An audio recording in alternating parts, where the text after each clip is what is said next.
SwimOutlet.com delivers the best online shopping experience. With an extensive selection and the lowest prices, you're guaranteed to find the product you need. Here's what you get. Free shipping on all orders over $49. Free 1 to 2 day shipping on all orders over $99. All orders placed by 6 p.m. ship out the same day. Shop at SwimOutlet.com, the web's most popular swim shop.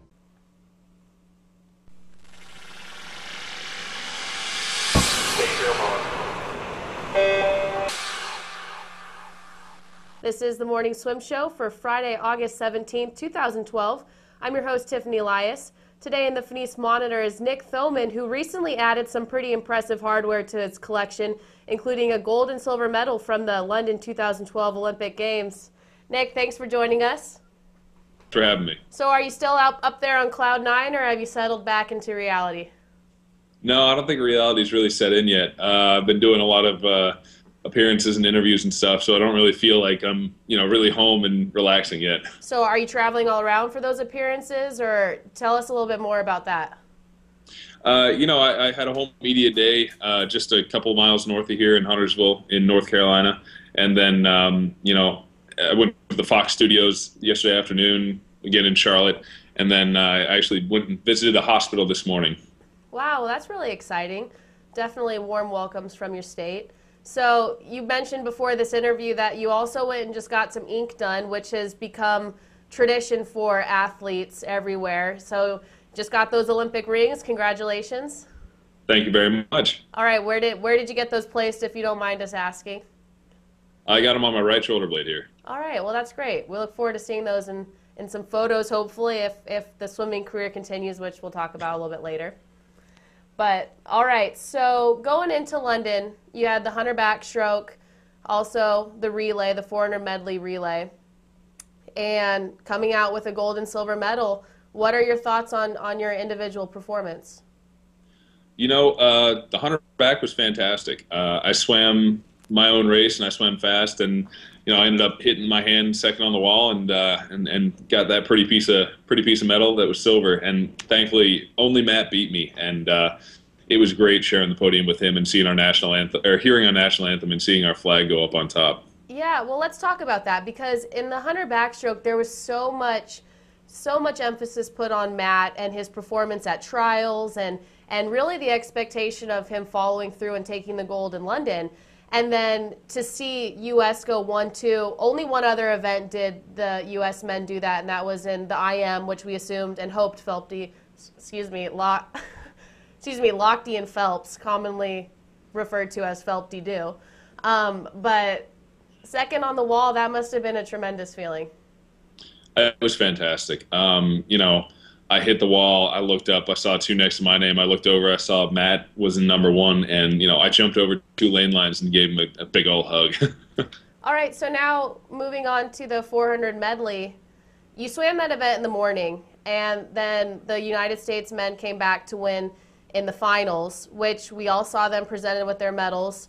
You still got the gold there. Can you tell us a little bit about that procedure? We try to rest the night relay as much as we can, so that they can have the best performance. Hopefully, go out and bust some heads if they need busting. And so I got out there and I swam with 3 of the other guys who had gotten second to our first place guys, and just tried to be safe, fast and safe. That's what they tell us to do. So I had to take a kick off my start and a kick off my wall just to make sure that I was definitely less than 15. So how did they actually present you with your gold medal, since you weren't able to join the guys on the stand? Oh, yeah. We actually had a USA Swimming party afterwards. We went to the Team USA house, and Frank Bush was up on the stage, and the head men's coach, he came around and presented us with this box, and this beautiful hunk of metal was in it. So that was great. That was the follow-up, was if we could see those medals. So. Oh, yeah. Definitely. Why don't you hold those on up? Are those pretty heavy? Because they look really heavy. They are really heavy. The first time they put them on you, you're up on cloud nine, so you're not feeling anything, so you don't realize how heavy it is. Then a couple of days later, you put it back on for interviews and stuff, and you're like, oh man, I got to wear this thing around. Oh, dear Lord. Oh, what a problem to have. I know, right? So what's your plan for housing those medals? You gonna frame them or just keep them out next to the bed? I'll probably just keep them in their boxes for now. I'll be traveling around doing clinics and stuff, and the kids love to see the medals. And one of the things we try to do at those clinics is to inspire the next generation. So if they can see, Olympic medals, see that they're tangible, see that they're actually real, not just see them on TV, it's probably better. Yeah, I definitely think that will help, especially inspiring a generation. People really responded well to that being the theme of London, so that's a good thing that it can carry on. All right, so overall, what were your thoughts of the U.S. performance as a whole team out in London?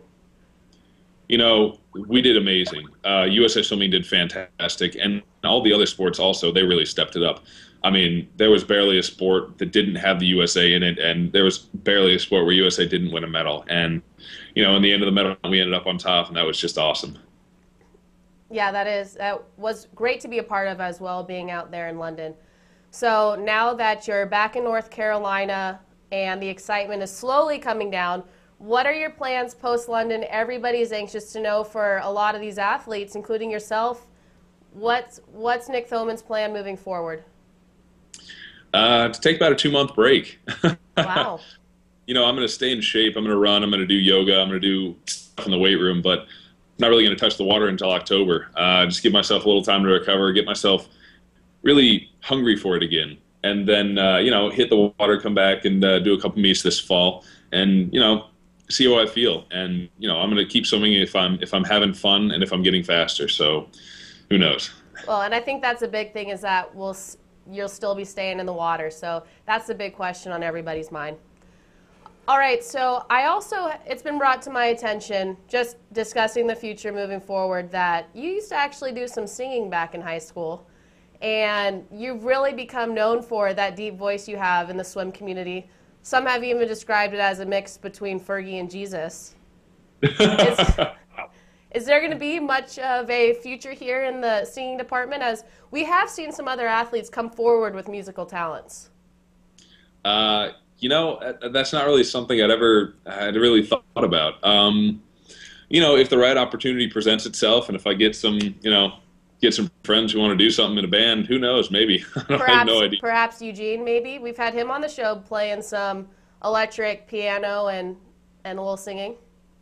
Who knows? I think he's still in Charlotte. I think he might be actually up in Greensboro right now. But yeah, I don't know. Maybe we'll get together. Well, just know that not only does Swimming World support your swimming, but your musical talents as well. Well, I appreciate that. Thank you. Well, congratulations out in London, and then thanks for coming on the show today. Well, thanks for having me. I appreciate it. All right, thanks, Nick. Well, that concludes today's morning swim show. Make sure to follow us on Facebook and Twitter to keep up with all the latest news. I'm your host, Tiffany Elias. Have a great weekend.